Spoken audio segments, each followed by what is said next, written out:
Assalamualaikum warahmatullahi wabarakatuh. Perkenalkan, nama saya Rona Nabila Zahra.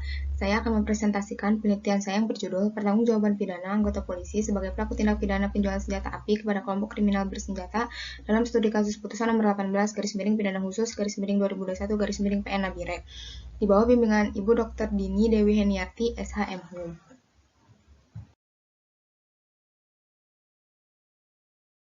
Ini yaitu, polisi merupakan bagian struktural dari bangunan masyarakat, baik masyarakat modern maupun tradisional.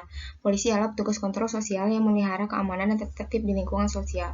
Salah satu tindak pidana yang dilakukan oleh anggota polisi yang akhir-akhir ini terjadi adalah tindak pidana penjualan senjata api kepada kelompok kriminal bersenjata atau yang biasa kita kenal dengan KKB. Padahal anggota kepolisian yang kita ketahui sebagaimana yang disebutkan dalam undang-undang ialah bertugas memelihara keamanan dan ketertiban umum. Salah satu kasusnya adalah penjualan senjata api kepada KKB yang dilakukan oleh oknum polisi yang merupakan Kesatuan Brimob Gegana Satuan Perlawanan Teror DNA Kelapa II Depok.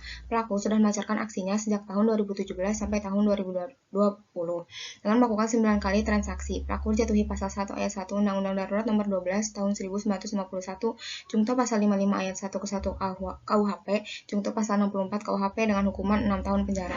Dalam pasal 64 dinyatakan bahwa jika seseorang melakukan perbuatan berlanjut maka ia dipidana dengan pidana pokok yang paling berat.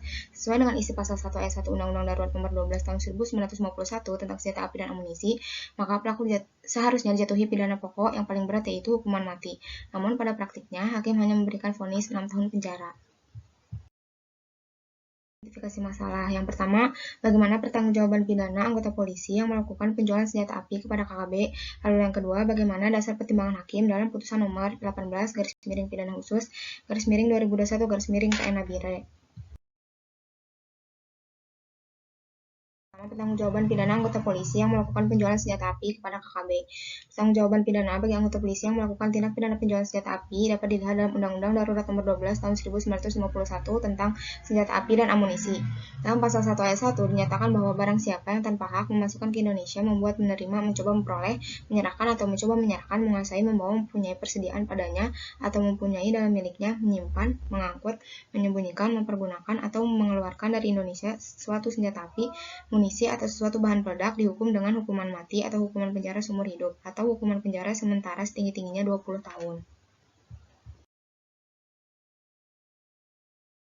Merujuk pada siapa? Dalam kata barang siapa di sini merujuk pada siapapun yang melakukan tindak pidana penjualan senjata api.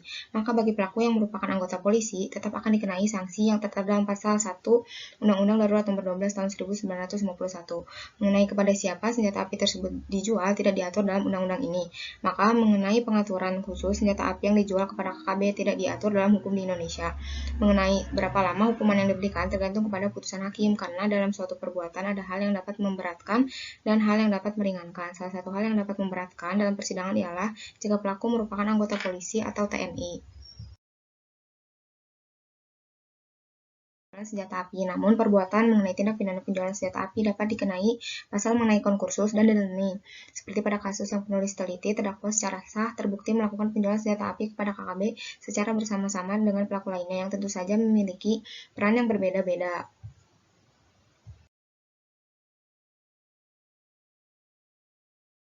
Maka berdasarkan pasal-pasal di atas, beratnya hukuman yang akan diterima oleh anggota polisi yang melakukan tindak pidana penjualan senjata api kepada KKB akan berbeda-beda antara pelaku yang satu dengan yang lainnya, tergantung kepada peran yang ia jalankan. Selain itu, jika terdakwa dijatuhi pasal 64 sebagai perbuatan berlanjut, maka harus dijatuhi dengan hukuman yang paling berat sesuai dengan Undang-Undang Nomor 12 Tahun 1951 tentang senjata api dan amunisi.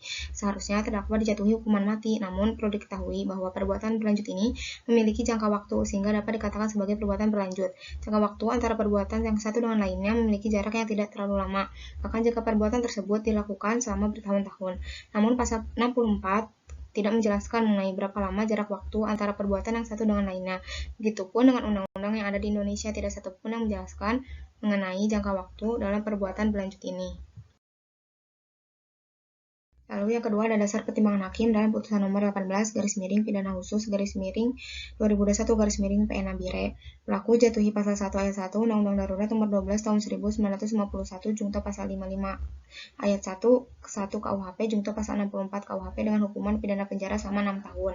Dasar putusan hakim tersebut ialah pelaku memiliki akal yang sehat dan tidak ditemukan alasan pemaaf, sehingga dapat dimintai pertanggungjawaban pidana atas perbuatannya. Yang kedua, pelaku telah memenuhi unsur-unsur pasal yang didakwakannya, yaitu unsur barang siapa, unsur tanpa hak memasukkan ke Indonesia, membuat, menerima, mencoba, memperoleh, menyerahkan atau mencoba menyerahkan, menguasai, membawa, mempunyai persediaan padanya, atau mempunyai dalam miliknya, menyimpan, mengangkut, menyembunyikan, mempergunakan, atau mengeluarkan dari Indonesia sesuatu senjata api, amunisi, atau sesuatu bahan peledak. Lalu yang ketiga ada unsur yang melakukan, yang menyuruh melakukan, dan turut serta melakukan perbuatan. Lalu yang keempat ada unsur beberapa perbuatan berhubungan, sehingga harus dipandang sebagai satu perbuatan berlanjut.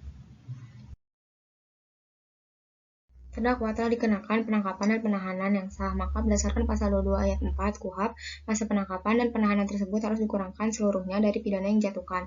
Dapat dilihat dalam ketentuan di atas, maka dengan adanya pasal 22 KUHP ini menjadi dasar pertimbangan hakim hanya memberikan hukuman penjara selama 6 tahun dan tidak dapat diterapkan hukuman mati, hukuman penjara seumur hidup, atau pidana kurungan sementara yang tidak boleh melebihi 20 tahun.